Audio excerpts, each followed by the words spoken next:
Welcome to MCK Media. Thanks for choosing us. Kindly subscribe now to our YouTube channel for more videos.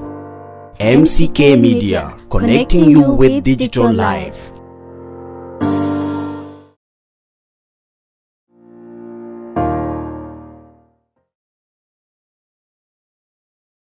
This training is all about media laws. We will incorporate the aspect of the safety of journalists, not only journalists, also lawyers, attorneys, let me say in general, the law enforcement agencies, including the police. We also need protection. They also need protection. See? So, this training, first of all, is to bring all the stakeholders together so that we can have one thing in common,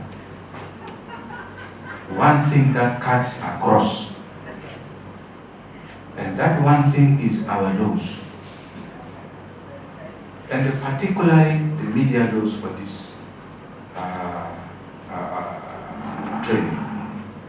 Why do we need the media laws?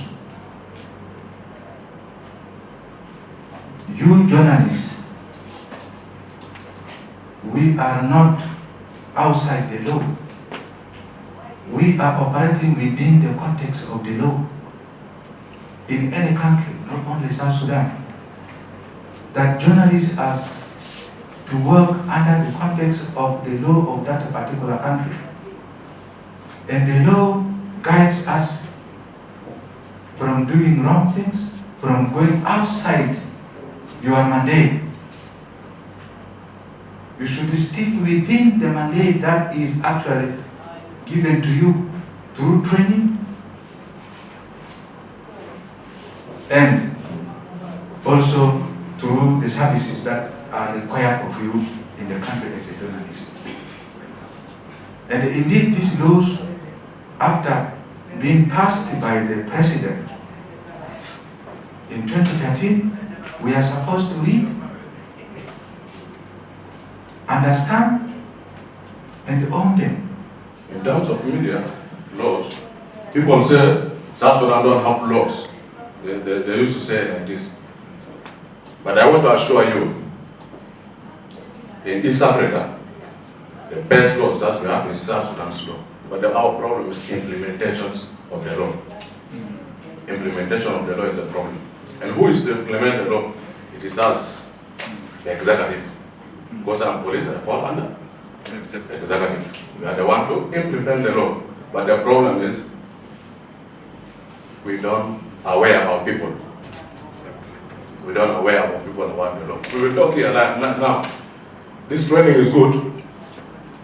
The training is good. But I don't want it to be just here alone. We have to aware our people about our law.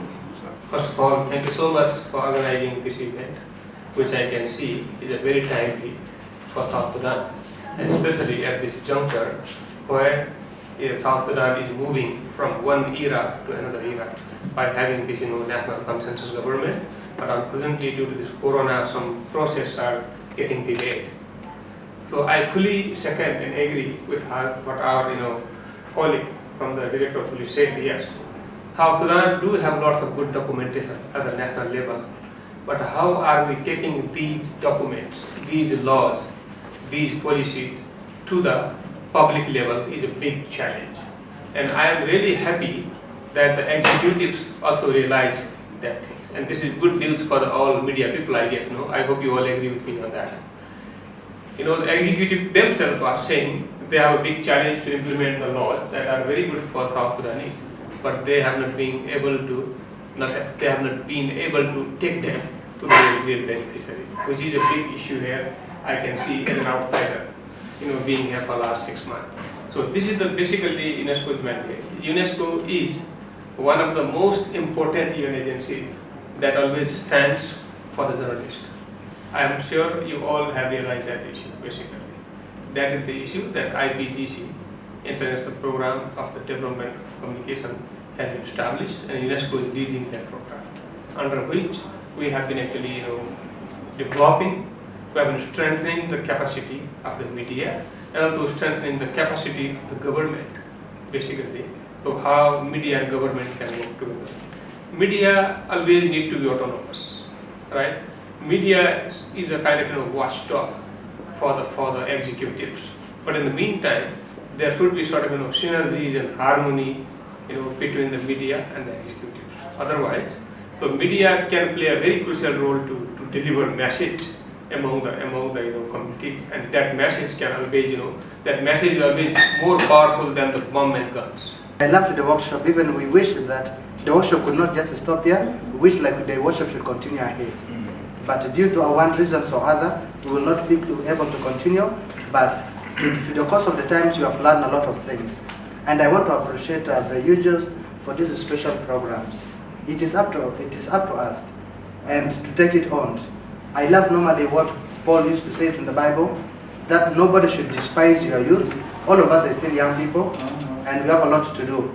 We should do it in love, self-control, and integrity to be together. And in a very special way, also, I want to thank the UJS representative for the training. We have learned a lot, and I'm sure by the time we'll be leaving from here, we will go to our stations, and we'll do a lot of things together. From the first day, we were looking at the various conventions on freedom of expression, and the rest of the things coming down to the national laws and all that. Those are things we did, maybe some of us did it some years ago, and then we might even have forgotten. But as we came here since day one up to today, we have reminded ourselves on what we learned so many years ago, and then we've forgotten, but now it has come again as fresh as it used to be those days. Thank you so much for recognizing our presence, and then you decided to invite us to attend this very important workshop. When you feel like your right has been violated, you can always come to us. We are ready to help you anytime. Only that sometimes maybe you feel like if I go to them, I don't have money. How am I going to handle them? It's not like that. When you don't have, we also have what is called pro bono whatever services, where we offer free services for those who are not able to to get access to justice. We help. It's not all about money. Lawyers, it's not all being for money, but it's all about helping our society, our community. So anytime you feel like there's something wrong, please don't fail to approach. You come and explain your situation, we will always understand. واشكر الإخوة الصحفيين لأنه لبوا لنا الدعوة والمحامين. بالفعل قضية بتعمل قضية إنه قانون الصحافة ما معلوم لدى البوليس. إذن أنا درست في الرجاف قاعد 4 سنة، مرينا بكل القوانين، لكن قانون الصحافة ما أدونا. إذن زادوا الصحفي لو جابوا لك توديه وين أنت ما بتعرف، غير إنك توديه السجن وتقفله. إلا لو في وكيل نيابة ممكن يقول لك الزول ده ودوه حتة الفلان، ولا بحكمه في محكمة الفلان، عنده محكمة خاصة. الحاجة اللي أدونا له إنه محكمة الدستورين. مثلا الزول الدستوري ده أنت بتتعامل معه كيف؟ عنده محكمة بدلوه، لكن الصحفيين ما عارفين. أنا واقف قدامكم أصالة عن نفسي وعن الداخلية وعن سنتر إيجاتوريا بوليس. 3 يوم قد ينادى بالفعل أنا لقيت حاجة جديدة واتعرفت لناس جداد إنه لو جوني صحفي أنا بقدر بتعامل معه، حتى لو رتبة حقي صغير أنا في قسم الفلان ممكن أمشي لوكيل نيابة ولا أقول له كده إنه زول لا من حتة الفلان الفلان، ومن افترض يتعامل معه كده في جهة خاص يودوا له. طبعا أنا أوفر له تعليمات لأنه شغالين بتعليمات، أنا بديه نصيحة إذا هو رفض هو بحسد ما هو عمله، لأنه بعدين زول عنده جهة بيقف معه. We pray that whatever that we've impacted based on the media laws may be of great importance to you and be able to put these legal concepts into practical sense to help you in your day-to-day dealing with in reference to the news. To the participants generally and all of you that I've not mentioned in some categories, I say thank you also for your constant participation and also timekeeping. Your lively questions and discussion has really made us indeed that whatever that we are saying is really in line with what you all ascribe to. Thank you for your vibrancy in the discussion, and thank you. May God continue to bless you in this. My final remarks is that we have just shared some discussion here, but all I wish to all of us is to apply this legal concept in our various discourse as we go out from this place. Why did God put you in your mother's womb and you are born as a South Sudanese? He takes you through your parents' education all the way to university if possible, or whatever level you are in. He did not end there. He made you to become a lawyer, a policeman, a journalist. And he want you at this time to witness the current situation in the Republic of South Sudan, in East Africa, within the region, continentally, and internationally. Why do you think God wanted you at this time, as a lawyer, as a journalist, as a policeman? At this time, why not somebody? Why you?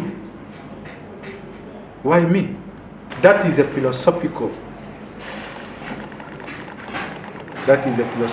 statement. And if we are bound by the will of God to serve this country, to serve the people of South Sudan,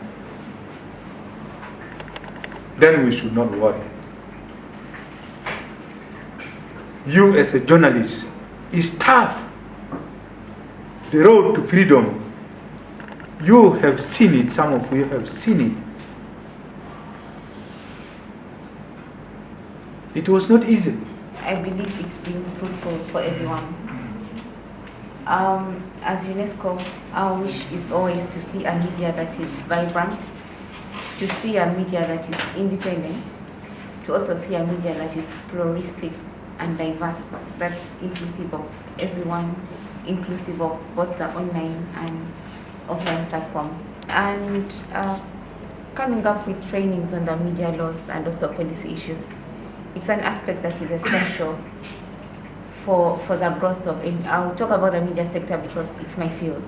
I would have talked about maybe the law because we need the laws probably for the law field to progress. But in this case, we need the media laws for the media sector to progress. And having the laws is one thing, but having them implemented is another thing.